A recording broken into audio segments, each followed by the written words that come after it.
Hello, my name is Jen Sunshine, here with my dear friend and longtime creative partner, David Ng, and together we are the co-artistic directors of Love Intersections, a media arts collective that produces intersectional and intergenerational film and artwork from underrepresented communities of color.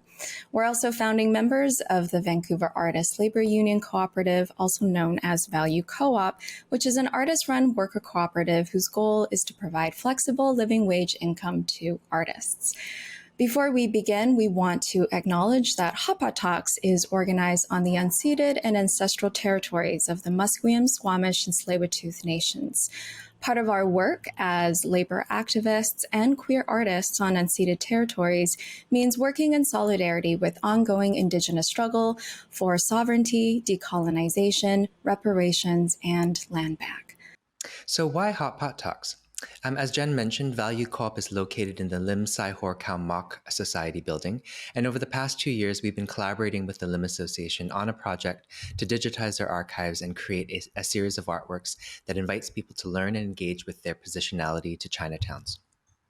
Today, we are very excited to be introducing our guest for today's episode. Nomonde Mxhalisa is a fat Black feminist in love with stories. She is fascinated by the ways people's lived realities shape their joys and pains, and believes that there is healing to be found in the stories we choose to tell and salvation, perhaps in who we choose to tell them to. Radical softness is her weapon of choice in a world that often casts her as a hard, fat Black obstacle. Food, hunger, sex, access, and desirability are her favorite topics. She is a feminist scholar. Sorry, let me just try that last part again. She is a feminist scholar. Fat activism, sustainability, climate resilience, and food security are her passions. Please welcome Nomonde. Welcome, Nomonde. Hi. Hi. I waved as if I was Nomonde. Hello to us all. This is obviously a very different setup than our normal Hot Pot Talks. Nomonde, can you tell us where you and David are right now? So David and I are in Cape Town, in Greenpoint in Cape Town. We're looking at the harbor and the lights, and it is stunning and gorgeous. And it's good to be back after 4 long years of not seeing each other. It's good to be back.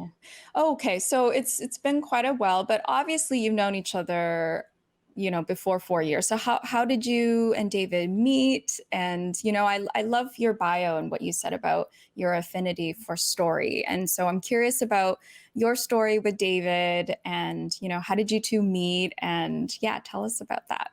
Yeah, so David and I met in 2011 when I decided that I needed to come to an understanding of my own feminism. I've been a feminist since I was 8 years old, and I finally decided to actually study it and figure out what this thing is, what is it I believe? How do I move in the world? And how do I give voice to the things that wound me, Because if you can't give them voice, how do you fix them? So I saw the Gender and Transformation Studies program with UCT, and I applied, and I came through. I remember the first day I saw David, our first class together, and he came in and he had this dramatic swoop of hair, very gothic romance, and these beautiful tattoos, and he was just such a breath of fresh air, just this amazing human being speaking in ways I had never heard a cis man speak before, about subjects I'd never heard a cis man even address, and with such authenticity and sincerity. And I remember thinking in that moment, that's my baby right there. Like, definitely. So you decided to adopt him. Yeah. It's like, come to my bosom child. Well, you know, I had a, I mean, I came from a women's studies background, but I was also trying to I was also at that time trying to figure out what I wanted to do. You know, having a women's studies degree, there's a lot of, you know, ignorance around the degree A, and then a lot of sort of pressures around, you know, like, what are you going to do with this degree, right? It's already not only is it a humanities degree that has a lot of these connotations and assumptions about what it is. On top of that, it's a feminist theory degree, right? And so to be honest, I think internally I had felt a little bit of pressure from my community, but also from like the broader society to sort of find something that it was legibly productive, if you will, right? And to me at that time, having an MA, those letters after my name, was a way that I could prove myself, I think, honestly. That hasn't changed because you're now doing your PhD. Jen and I always joke that it's like, you know, the what they call like the COVID variants. It's just like, it just keeps growing, like the letters after my name. Anyway, but yeah, and so, you know, I was looking into different programs, and the African Gender Institute, which is where we met, from the University of Cape Town, had such cool scholarship coming out of it. It publishes Feminist Africa. And I think at the time I was also thinking about I felt drawn to decentering the Western feminist scholarship that you're really immersed with in growing up in Vancouver. And so, yeah, I moved here, and I was immediately drawn to Nomonde, your energy. Like I remember on the first day of school, I remember you and like only one other person, just because you just really, really had a glow. Yeah, and we've been BFFs ever since. That's amazing. So yeah, I mean, Nomonde, we also have a story in the sense that, you know, I've heard your name forever. As long as I've known David, I have known Nomonde's name. And I had That's true. Yeah, that is true. Yeah. Yeah. And I've had the honor and the privilege of meeting you in person, I think a couple of times when you visited Canada. And I think at one point we also we filmed a short kind of a doc with you. And this was in like early days of Love Intersections. And I believe there were two that we created with you, and I think that was also when David was like visiting you in South Africa, and while you were on vacationing, I think he just pointed a camera at around at the two of you, and those two videos to this day still have a reach, because we still get reached out to by educators and also just people on the internet being like, hey, can we use this film, very short film, and it was called The Politics of Sexy, in which you talk about, you know, your Blackness within your body, but also you talked about the sexual currency of being a Black woman. And I'm curious because, of course, race is such an integral part of Love Intersections, and it's literally what we do to center these underrepresented stories of BIPOCs and POCs and people of color. I'm curious, how does race play a role in your relationship and your friendship with each other? Mm-hmm. Race is huge. It's a big, big button, right? Yep.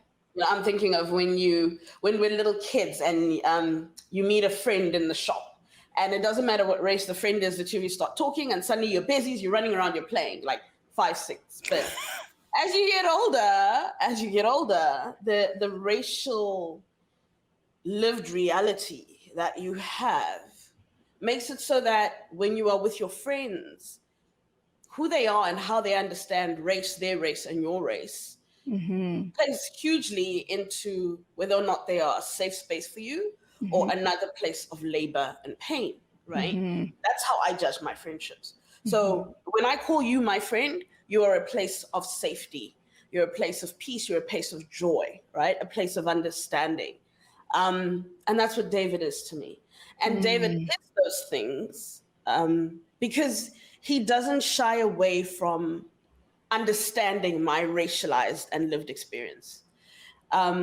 he moves in a certain way because of who he is and what his race is and what his sexuality is. All those intersections come into play for David as well. But he also takes the time to understand how I move differently from him because of my intersections and how I am perceived and how I move and how people engage with me. And the best thing about him is that I can come to him about things that have happened to me, and I am never met with disbelief. My experiences are not questioned. I am never derided or trivialized, right? I am met with authentic understanding, with comfort, with solace. He meets me as someone who is willing to use the privilege that he has to protect me when we move in spaces together. And he can see that, oh my goodness, people are coming for her. People are coming for her because she's fat. People are coming for her because she's Black. So I'm going to use the privilege I have because I move differently in this particular space to shield her from that. And unfortunately, I can't say that about many other people unless even Black. people of color too. You know, I think that it's Black men like that. I don't trust Black men like that. You know what I'm saying? I don't. I do not. Straight Black men, I don't trust them like that. I don't. Yeah. I think there's always been a really deep trust between us two that's been cultivated over many years. But you've also been very, very generous and patient with, and we've been and I think we've, because we are very early on established that trust. Yes.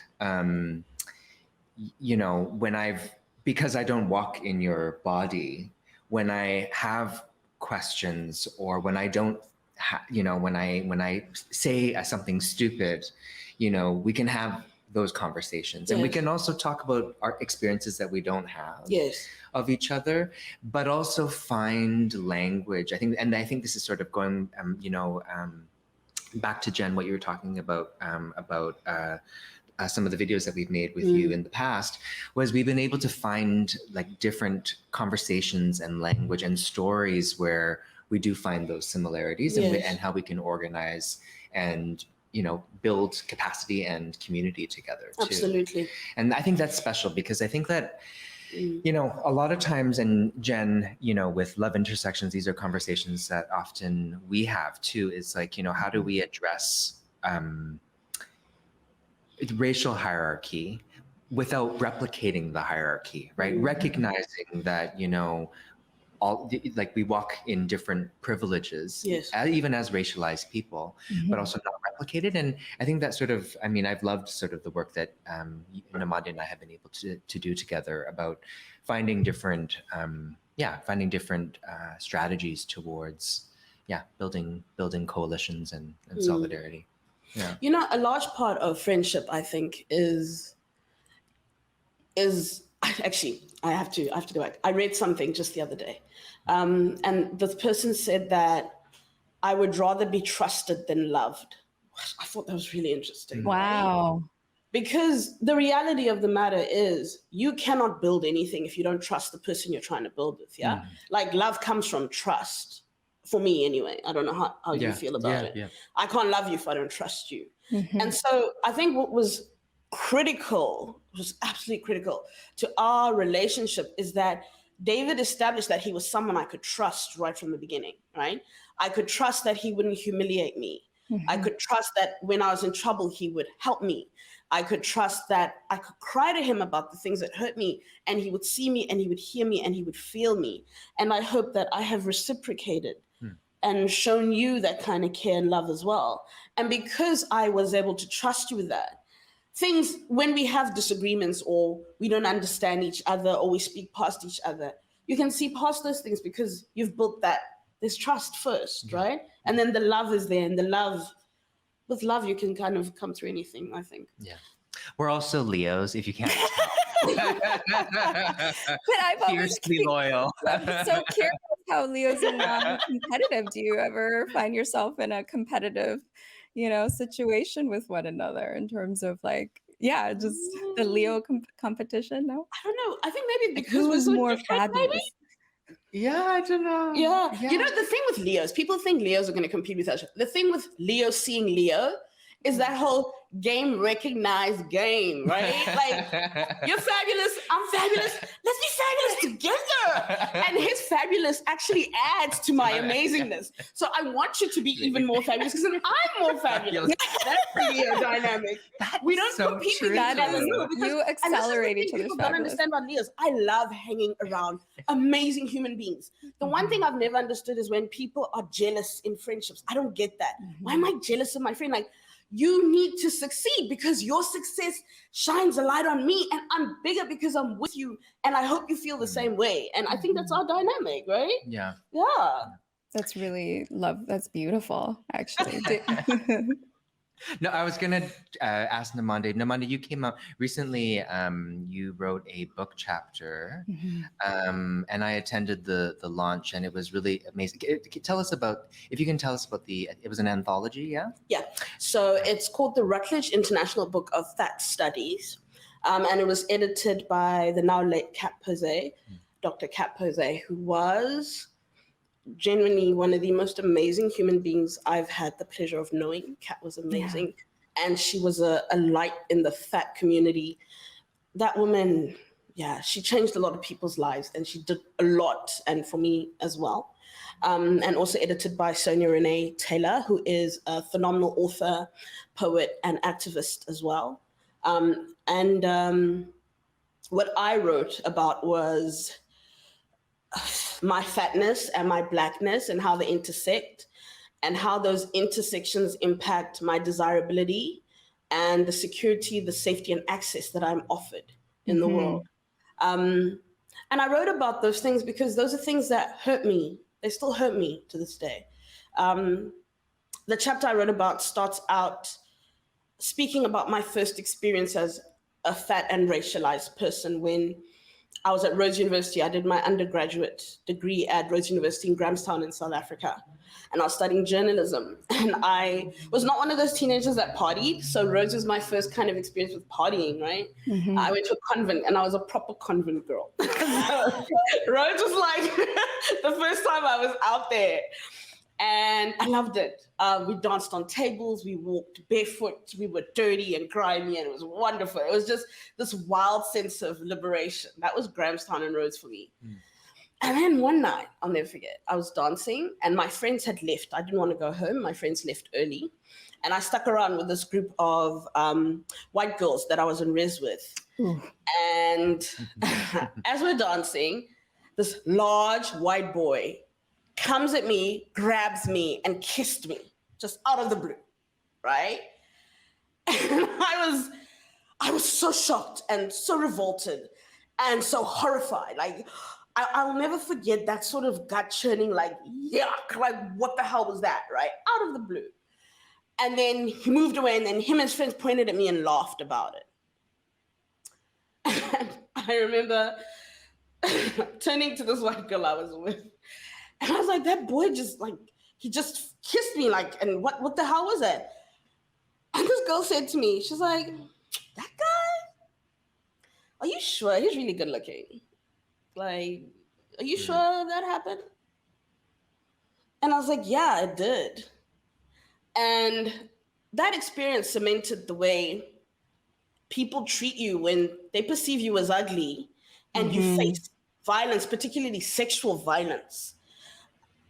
How you are disbelieved if you move in a body that is ugly, because people conflate sexual violence with desire, right? When it shouldn't, it's not the same thing. And because they do that, if you are perceived as undesirable, the sexual violence that you face becomes invisible. People mock you. Well, you should be grateful. You got all that attention. Oh my God, why are you upset about this? That hot guy kissed you. What? Why are you upset? Like, so my fat black body doesn't get to be violated because it doesn't deserve care. It doesn't deserve love. It doesn't deserve tenderness, right? And that was the experience I wrote about in my contribution to that particular book, and how that has shaped the way I move in the world, how it has shaped the spaces I access, how it has shaped my rage. There's times I'm very angry about that.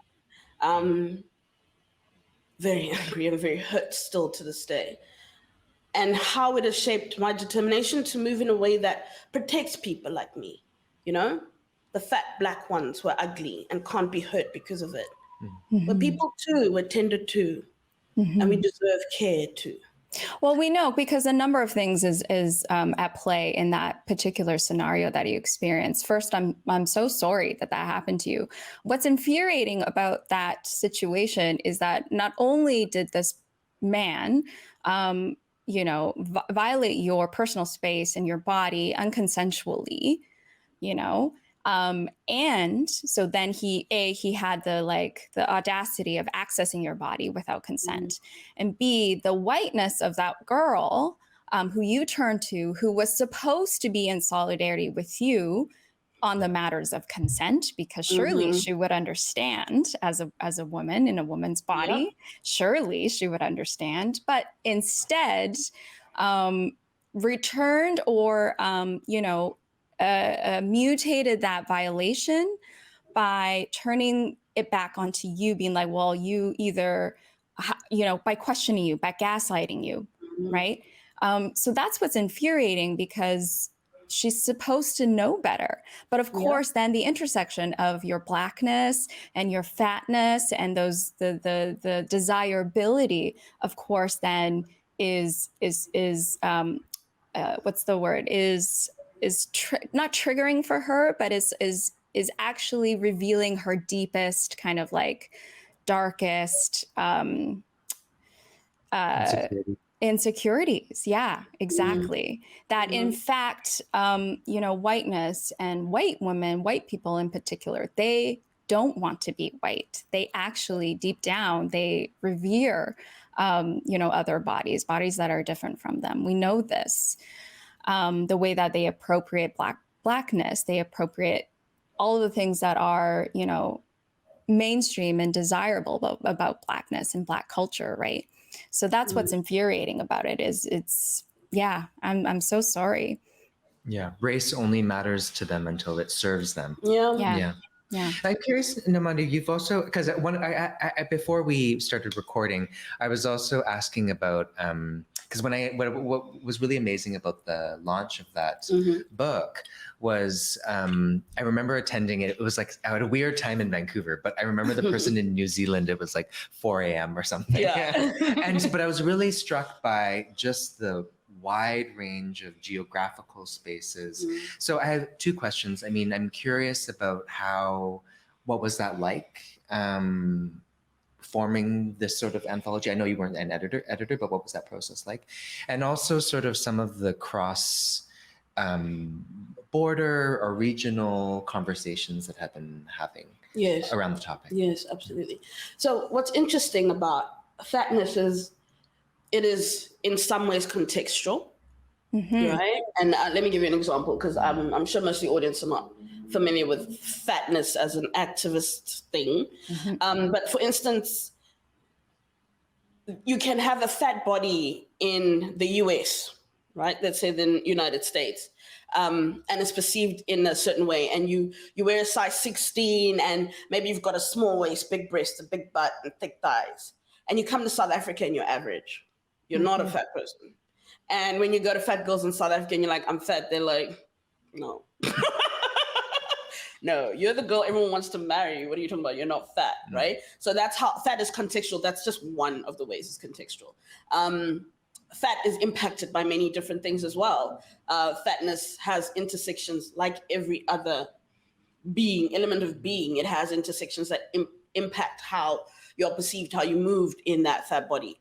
So having those conversations with people from the US, people from India, people from Japan, people from Australia, it was so, it just opens you up, right? Hearing their stories, hearing how the stories echo each other, like the common threads that we pull from those things, the ways they differ, and how we can learn and empower each other because of those differences. And overall, I think what was so important, what was so special about that experience is that in most fat activist spaces, the voices of the global South are absent. Yeah. You don't hear from Africa. You don't hear from South America. You don't hear from Southeast Asia. You don't hear from these places. And what I loved about the editors of this particular book, Kat and Sonia, is they went out of their way to find activists in those spaces. They looked for us. Yeah. And they said this book is richer because your voices are here. Because we all speak from a different context and from different perspectives. If certain voices are not heard, we cannot know the full story. And that was such a wonderful experience, such an empowering experience. And also just being with FAT community, it really is something to be in a FAT community. And it's rare. It's rare to be in FAT community, in my country particularly, because I'm considered fat in my country, but there's a lot of people who in the US would be considered fat are not fat, which is why a lot of my fat American friends are like, but those girls are fat. I'm like, no, they're fat in America and South Africa, they're not fat. And so they don't move as fat people. They don't suffer the oppressions I do. You know what I'm saying? And so they can't speak the way I do. They can't speak on the things I do. They don't understand where I'm coming from. Whereas women of the similar size in the US would do so. You know, it's mind-blowing. But it's so good to be in a fat space where people aren't trying to change their bodies. People aren't trying to morph and mutate. You're not talking about dieting. You're not talking about minimizing yourself, because let me assure you, as a fat person, that's like 90% of the conversations people are trying to have with you all the time. All the time.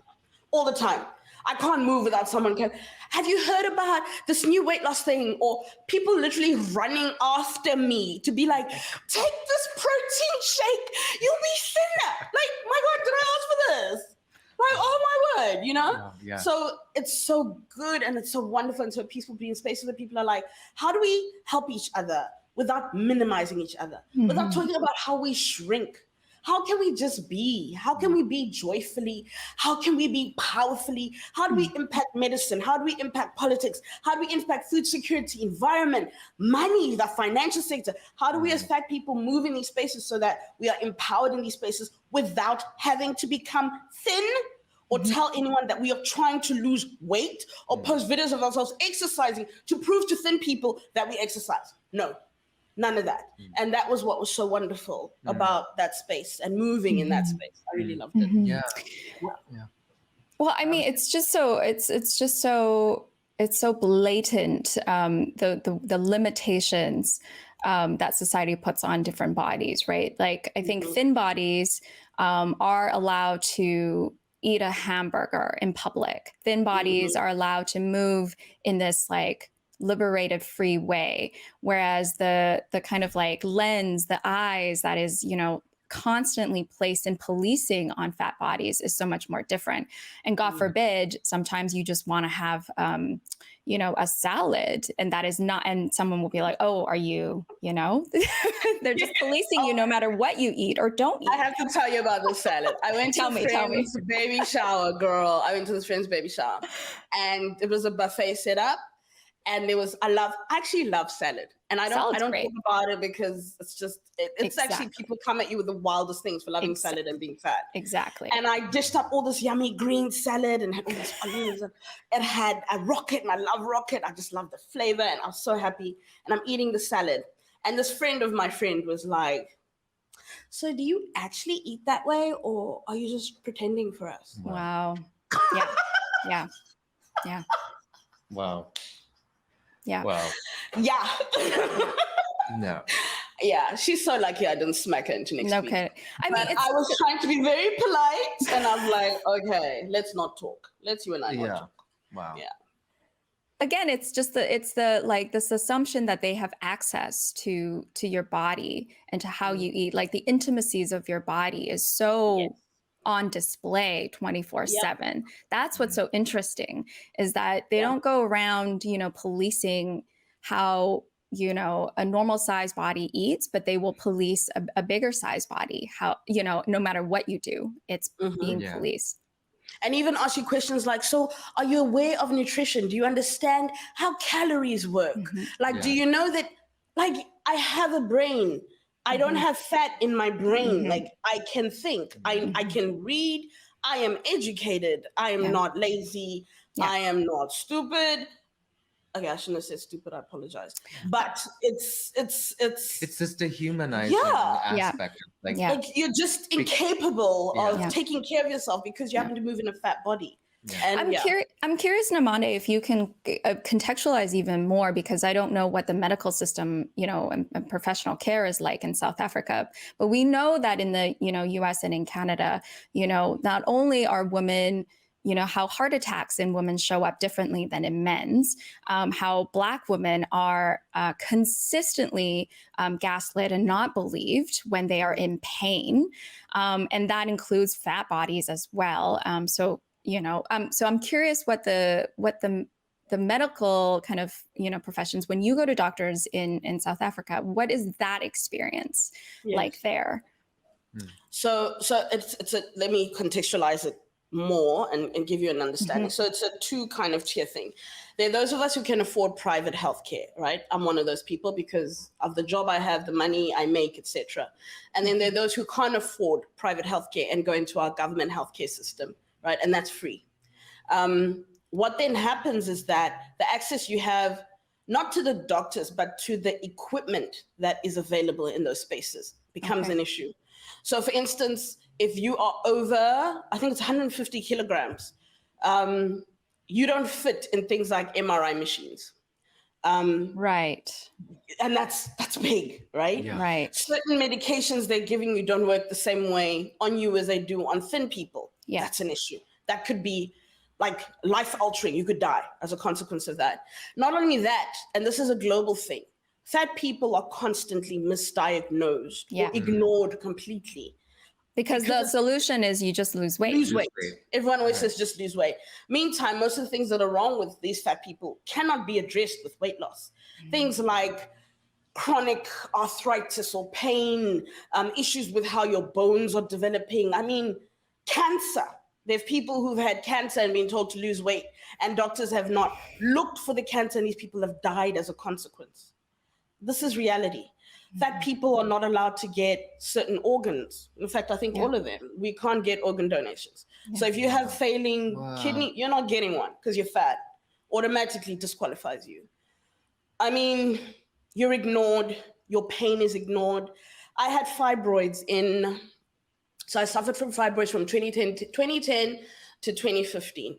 And I had no idea what was wrong with me. I went to doctor after doctor after doctor. Look, this is a bit graphic, but I bled for a year. And every doctor I went to said to me, you're bleeding because you're fat. It's just fatness. Fat women just bleed. Wow. Your uterus, it's just you've got so much fat and it's making the blood in your uterus. Like, medical professionals saying this to me, refusing to give me the treatment I needed. Finally, I found a doctor, Black woman, who said to me, listen, I'm sending you from MRI. We need to figure out what's going on here because no one should have a period for 365 days of the year. Yeah. The fibroids finally showed up. Right. She then sent me to a doctor who actually listened to the pain I was in. He actually paid attention. He was a specialist in embolization. He embolized my fibroids. When I tell you this person cared about the pain I was in, he would say to me, listen, this is an incredibly painful procedure. Are you sure I'm giving you enough morphine? I'd never had that before, I'd never had that before. Yeah. Care that was real, that was authentic, and that was actually a solution for me. And when I say that changed my life, Jen, I'm not even playing. Yeah. I'm not. That changed my entire life. I became a different person, And I'm so lucky that I survived the things I went through. Many of us don't. Well, and I think, it's one of the realizing, and again, I have a very different experience with the medical profession than what you're describing. But what I'm also reflecting on is I also had this assumption growing up only until a couple of years ago that the medical profession, you listen to your doctor, sciences, right? It's right or wrong, and it's an equation, right? I'm being facetious, but, and it was actually the last time I was here that this happened to me. So I got a tooth abscess, and my doctor, and because since I was a child, when I was a child, I was allergic to penicillin. So I've been telling my doctors that I've been allergic to penicillin. And basically when I went back to Canada, and to treat my abscess, they gave me this horrible antibiotic that I'm still recovering from in terms of my gut flora. And so because it was so horrible, like horrific, I asked my then family doctor, like, can I get tested for penicillin? Because I would like to, because I hear most people grow out of it, and I would really like to be able to take like light penicillins as opposed to these horrible antibiotics. And what he said to me was, no, that test doesn't exist. And that really clicked to me because, and I think, this comes from like a familial, like my trust in science also comes from a like family intergenerational trauma of like, under Japanese occupation in Hong Kong, where you have access to very different tiers of medicine. And so, I've had many relatives die, ancestors die because of class and poverty because they didn't access certain medicines. And so when we access like universal healthcare in Canada, I was kind of grown up like, raised to like listen to your doctor, right? And that experience, and I'm not in any way trying to equate what you were just describing, but that really also changed the way that I navigated healthcare, and also understand sciences. Going back to the conversation earlier around, what I was inferring of people, saying the humanities is this very wishy-washy thing. Well, but comparing it to science as this very clear thing. It's not. It's not. Yeah. No, it's not. And so, no, it's not. yeah. And doctors, they don't always read up on like new developments and updates to journals, Exactly. you get stagnant as the longer you go and the older you go as well. Yeah. So it's always good and to they come to the work with a bias, right? They have their own internal biases, and that impacts how they work and how they prescribe and the things they are interested in and actually find out about. Yeah. All of that needs to be. Because the default body that is studied is still a white body, right? Exactly. Yeah. Yeah. A white male body, in fact. And that matters, right? That matters. Especially when it comes to things like feminine reproductive health and the things we've been put through as a consequence of that. But I can't even think about what's going on in the US right now. With, it's horrific. It's horrific. It really is bad. Yeah. But, my sister's a doctor and my mom's a nurse. Most of my aunts are nurses or have worked in the medical field. So I come from a long line of medical professionals and I fight with them to this day. Do you? Yeah. What do you fight about? I fight with them because even they speak, you can hear how they speak about people and they make these judgments. And then they're like, but that's the science. I'm like, no, you can't just say that. Like there's more to the healing of the human body than just this book and what it's telling you. I fully believe in science. I'm not saying don't believe in science. I fully believe in science. I believe that modern medicine can be miraculous. I'm so thankful that it exists. I am not one of those people who only wants to take a herb and think I'm going to get better. No.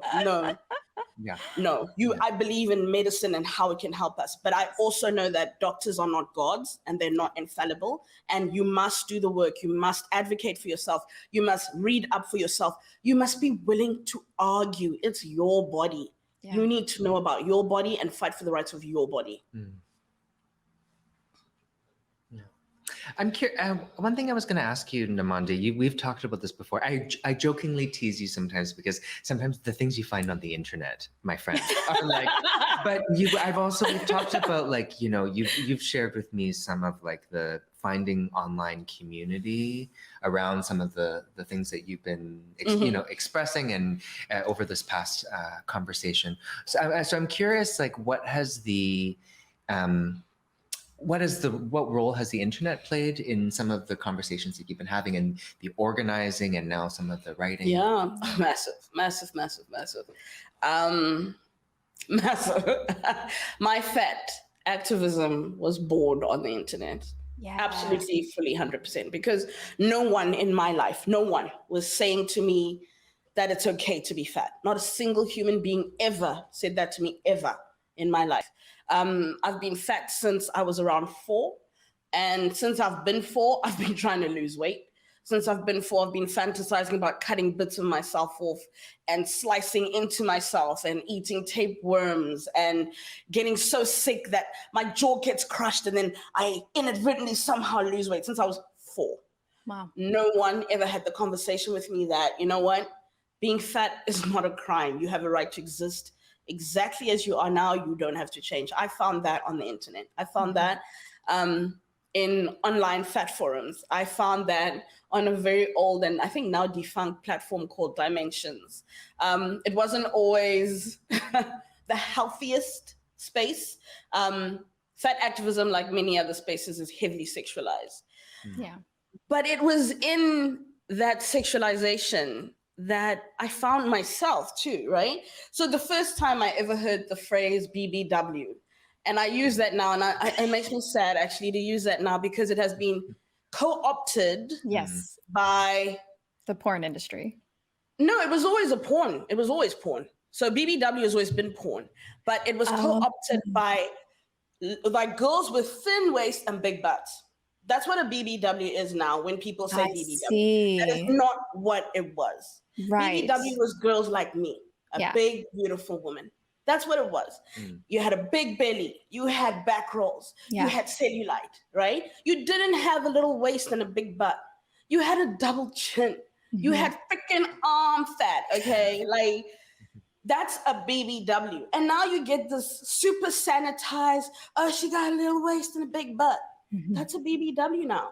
And I'm still really upset about that because those words were stolen from our community. Yeah. They were stolen from the fat community. They were stolen from us and are used now in music videos by Drake. And you're like, what is this? Like, what are you showing the world, right? And actual fat bodies get left out of these conversations.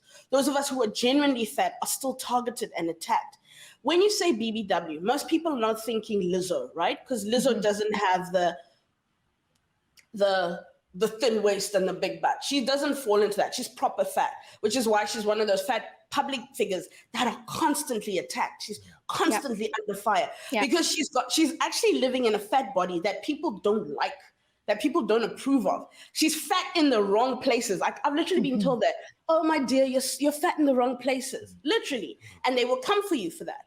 So it was so important for me in those online spaces, being with fat people that look like me, who were empowering me, meeting people who desired me exactly as I was. I even fell into the feederism community for a bit there. You know the British feederism? No. So they're called feeders. These people like to feed women and make them fatter. You heard about it, right? It's a kink thing. I dabbled in that for a bit. And I mean, as with any fetish, it has its dark side. But meeting people who wanted me to be fatter was great. I was like, what? I'm going to eat that pizza, okay? I'm going to eat it. And learning that I didn't have to constantly be punishing myself. Yeah. Constantly living in fear, this abbreviated, tortured life of minimizing everything I was and everything I ate and everything I felt and experienced. That was the internet. And to this day, my fat bezies are still online. I'm lucky enough to have them in real life as well now. I'm so blessed that it became a real life thing as well. But the internet still has power. We still organize there. We still speak up there. We create music. We create images. We create stories. And there's still power in what is on offer there. Yeah, definitely.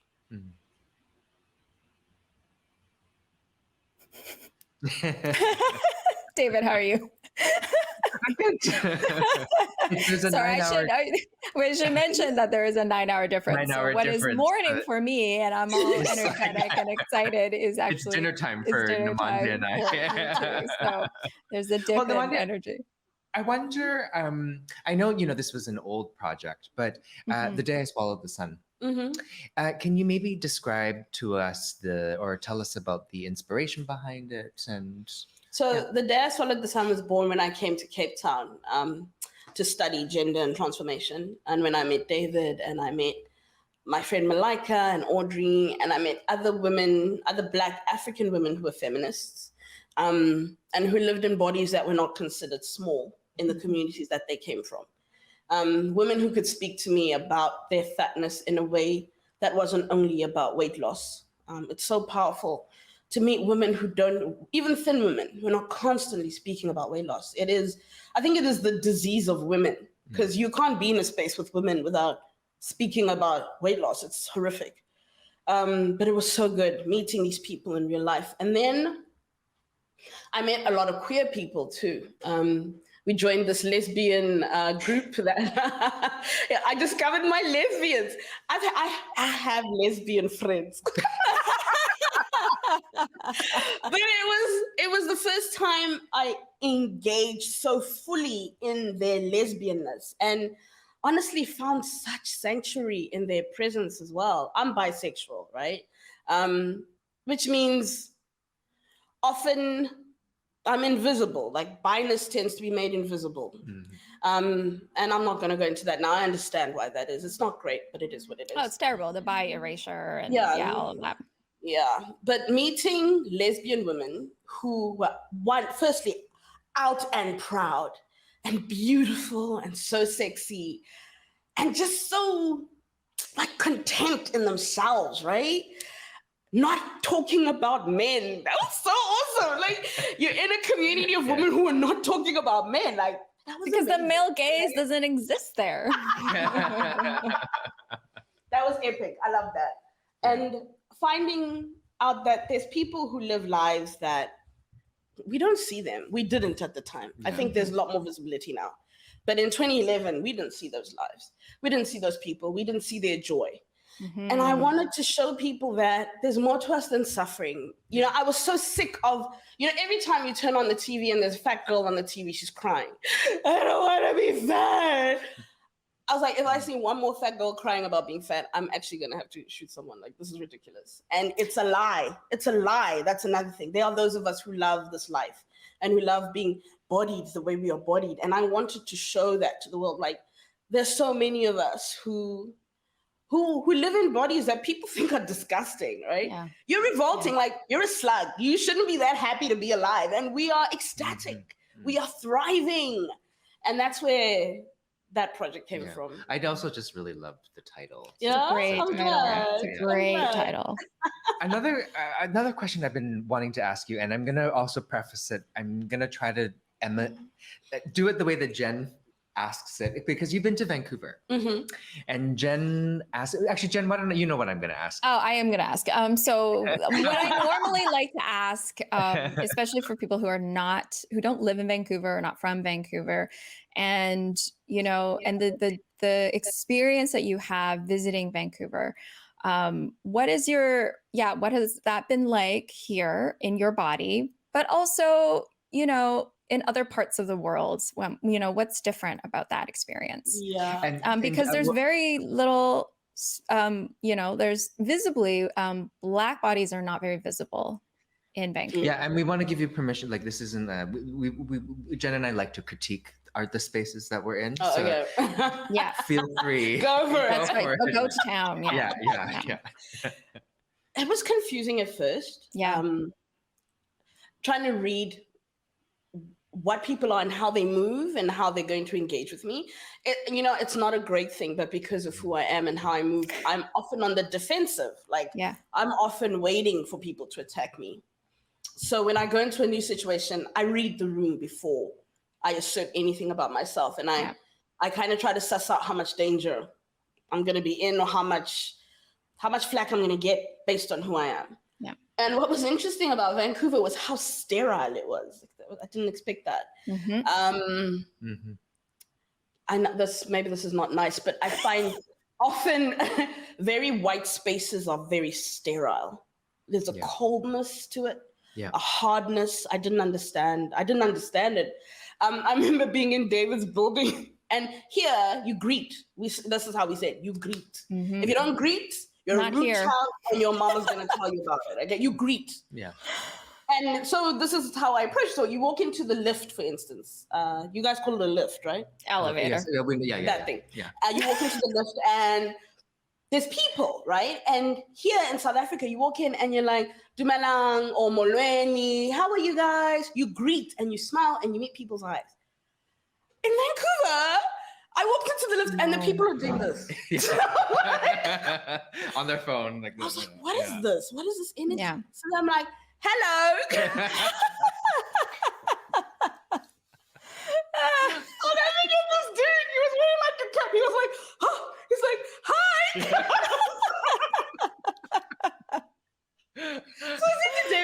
David, what is this? Yeah. What is this energy? And he's like, no, it's polite not to acknowledge each other here. That's considered good manners. Yeah. Whereas if you don't acknowledge polite, people not here, friendly here. yes, it's polite, not friendly. Yeah. Whereas if you don't acknowledge people, you're starting a fight. Like, why would you do that to someone? Why are you not seeing someone like that?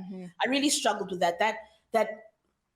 I was invisible in Vancouver, but also not in a way I enjoyed. I didn't enjoy that. Yeah. You know? Yeah. It's like there's a coldness to it. I didn't like it. It felt as if I could vanish screaming right now and no one would lift a finger. Yeah. That's what it felt like. Whereas in South Africa, someone would come to your help. I didn't get that sense in your space. No, they say that you're supposed to scream fire and not help so that people come. People come for fire. They won't come when you say help. That's wild. Yeah. Yeah. Yeah, it's a very cold space. And, you know, I when we moved, so because you were staying with me in that building, when I moved to, you know, during right before the pandemic, I was like, you know, David, you're going to be one of those people that like knock on your neighbor's door for a cup of sugar. You're going to be the friendly, like, I still don't know my neighbors' names. That's wild. Yeah. I don't understand that. Yeah. Yeah. But it's also like, I think that like, you know, I'm thinking, Jen, it's making me think about like earlier in the season, like conversations that we've had around abolition and the connection between abolition and your community and like deep relationships in your community, right? And thinking about like, you know, in a world without police and prisons, what does that look like? And part and parcel of that is having those relationships in your community that you can respond to when you're having difficulty, right? Sorry, I know I'm kind of it's tangential, but it's sort of that's what's coming up for me is that sort of in Vancouver, what have we sort of fostered in terms of that fracture or hard coldness, right? You know how I think about it. So I'm speaking from my experience of white colonialism in South Africa. I'm not going to speak about it in Canada. But what I've noticed with white people is they're big on owning their things. It's all about private property. This is my thing, right? And you don't get to touch my thing. So then they put up these walls around their things. And the walls are not just physical walls. There's walls of silence as well, right? Yeah. Walls of, we will engage with that one, we will not engage with that one.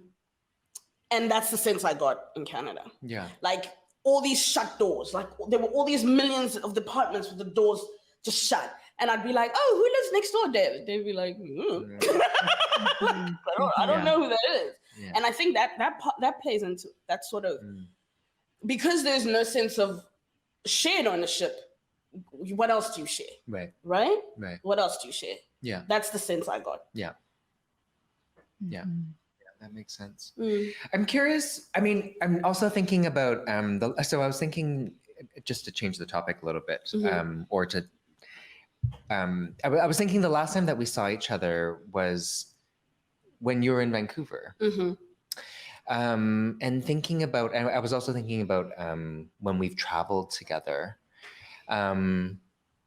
Yeah, what has that been like? Where do we want to go next? Well, I'm also curious, like, you know, how people perceive you two. What is your perception of how people perceive you two when you are together? Couple. Yeah. You think you're a couple? Yeah. Amazing. So we had a moment even today. We were at this little beach cafe and we're taking pictures and laughing. And I looked up literally as David was snapping the picture. I happened to look up. And I'm not exaggerating when I say everybody in the restaurant was staring at us. Everybody. I'm not exaggerating. Everybody. And this is South Africa, right? This is supposed to be my stomping ground. This is supposed to be home. But even here, we're kind of freakish to people, I guess. Yeah. And just some context, and again, different experiences, but I also get stares here. For I'm sure other reasons, but then like the combination, people are like, so they're confused because they're reading you as possibly gay. Do you code as gay? Do they read me as gay? I don't even know. Because I've been kind of assessing it here now because I mean, so Nomonde and I met in 2011. It's been 11 years. Amazing, right? But the stares are different. Like, I mean, when I came here in 2011, like people would scream on the streets like China, China, China, Kung Fu, like, you know, how is your Uncle Bruce Lee? Like that that kind of like energy, right? And then, you know, and I'm laughing because I mean none of it was like, you know, violent or anything, but it was annoying. But it's been so coming here in like 2017 and then now it's a very different. I mean, the stairs are still there, but it's not as like. I haven't had that type of interaction yet, but still, the combination of the two of us, people are just like, what is happening? And it's funny. So you either get the overly interested people or the aggressors, which is strange because there are some people who sort of see us and get angry. Yeah, makes no sense because it's like you literally know nothing about our dynamic or who we are to each other, but you're mad about it. You're already like wanting to fight about this. You're glaring at us. You know, you're looking suspicious. What is that? It's wild. But yeah, I mean, when we've traveled, look, you and I, David and I have mostly traveled, I guess in the third world, if you'd call it that, Mexico, Bali. New York, though, that was New York. Oh. New York was interesting, though, because New York was interesting. Can we tell the cab story? We have to tell the cab story. It was really funny. So the guy is like trying to be friendly, you know, and he wasn't white too. He wasn't white. And he said, you know, he asked like, oh, you know, where you're from, what you're at, you have an accent, like where are you from? And you're like, oh, I'm from South Africa. Oh, where in South Africa? From South Africa. Where in South Africa? You were just like, the country. And he was mad. He got mad. He's like, listen, why are you being difficult? I'm asking you where you're from. I'm like, and David even was like, South Africa. The Republic of South Africa. That's so funny. Was he really embarrassed? I hope he wasn't. No, he wasn't. Not at all. Totally just. He was so annoyed with us. But New York was interesting because I was only visible because of David in New York. So that was so strange to me. So I love the diversity in New York. I loved it. I love the fact that my wild hair and my near nakedness and my boobs out, no one looked at that. But it wasn't in a negative way either. I wasn't ignored. People were friendly. There were so many amazing friendly people in New York. Yeah. Genuinely friendly, helpful, kind human beings that we met there. But when we went to places like restaurants, clubs, they wouldn't even look at me until he would appear. They wouldn't even meet my eye. Wow. Remember I was sitting at that one restaurant. Yeah. Where were we? Manhattan? I don't remember. We were in Manhattan. Yeah, it was like, Manhattan, right? Yeah. And I sat there for about 45 minutes because David was off doing something with a friend and he was like, go order drinks, we're coming just now. Not a single waiter looked at me, not one. Wow. Not one. I was the only Black woman in that space. I looked around and I saw that. That was the first thing I noted. And that's wild to me because it's New York. How am I the only Black woman in a space in Manhattan in New York? In what was that, 2013? Yeah. How was that possible? Yeah. And then for them to be like, oh my goodness. Like, is my money not green enough for you? You know, making sure I know that we don't want you here. We don't want you in this. You don't belong here. That was New York. And I mean, that's the first world country, right? Yeah. So the attitudes are interesting. The attitudes are challenging. I'll have to say, third world has been friendlier. We had wonderful experiences in Bali and Mexico, but also more frightening. Yeah.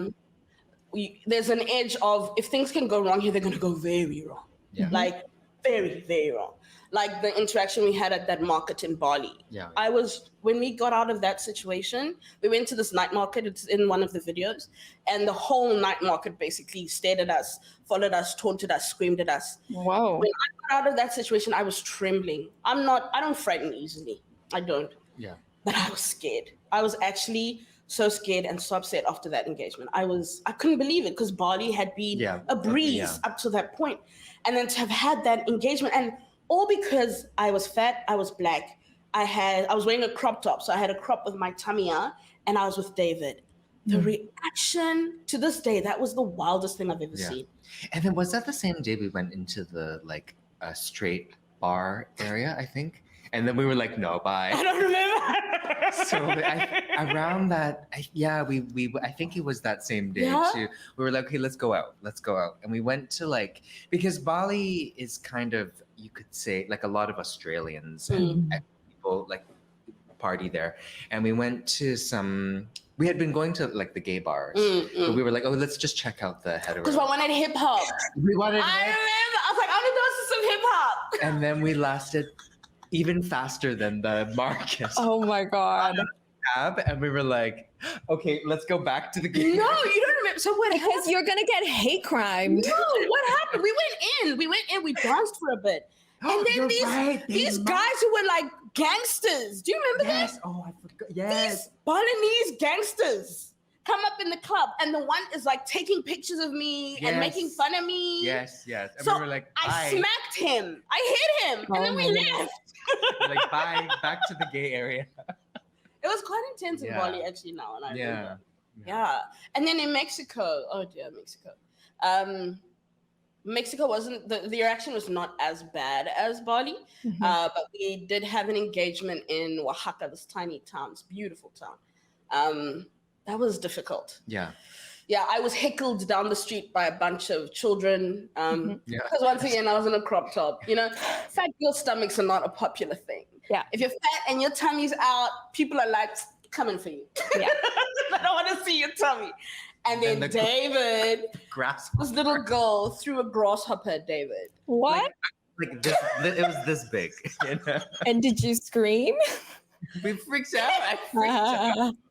And then they kept calling him anime. Do you remember that? Yes. Oh dear. Yeah, and they kept trying to take pictures of him. That was difficult. That was hard. Yeah. You know, reacting to that is always quite hard, because sometimes by trying to overtly defend someone in that situation, you make it worse. Yeah. Right? Yeah. Particularly, like I said, moving in third world spaces where things can flip like that. Yeah. So you have to sort of monitor and see, okay, how much am I going to come through here? What am I leaving alone?